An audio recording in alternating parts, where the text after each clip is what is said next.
মুর্শিদাবাদে আজকে এই এমএলএ সাহেবের যে দলের কাণ্ডারি আর সকল মুর্শিদাবাদবাসীদের জানাচ্ছি সালাম বা নমস্কার।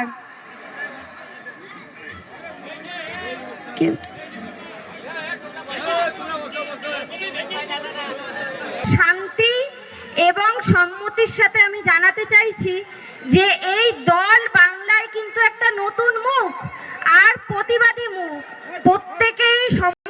আমি একজন অমুসলিম হয়েও তোমাদেরকে বার্তা দিতে চাই যে সবাই মিলে পাশে থাকুন। হুমায়ুন কবির মহাশয়ের পাশে শক্ত করে কাণ্ডারির হাত ধরুন, আমি এটাই চাইবো। এবং উনি যে সমস্ত প্রজেক্টগুলো এনেছে মুর্শিদাবাদের জন্য খুব প্রয়োজনীয় এবং জরুরি, তার পক্ষপাতেই আমি ওনার পাশে আছি। আশা করি সমস্ত হিন্দু ভাই বোন, মুসলিম ভাই বোন সবাইকে বলবো আপনারাও পাশে এগিয়ে আসুন দলের কাণ্ডারিকে শক্ত করার জন্য।